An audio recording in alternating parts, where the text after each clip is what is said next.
Welcome to my scary channel. Today I'm going to tell you a short story. What was it? It all started the day I moved into my new apartment.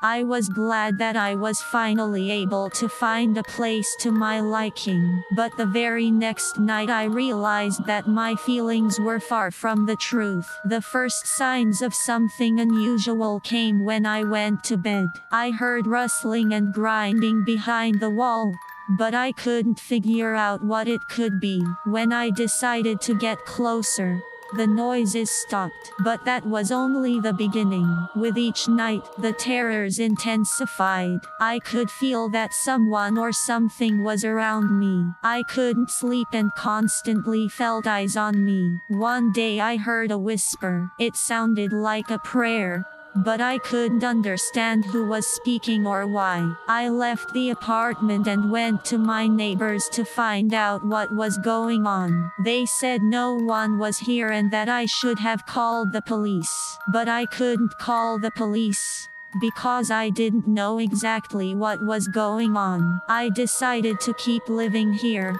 but every night I felt like someone was following me. I couldn't figure out what it was and started to lose my mind. One night I woke up to my neighbors screaming. I went outside and saw that they were looking at my apartment.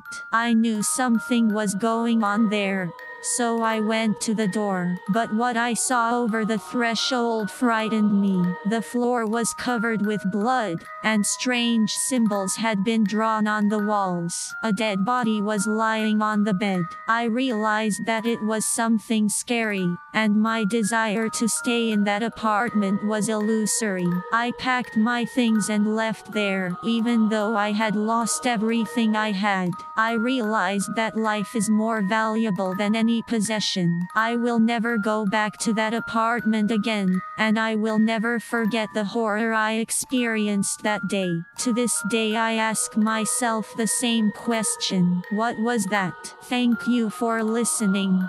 Subscribe and like.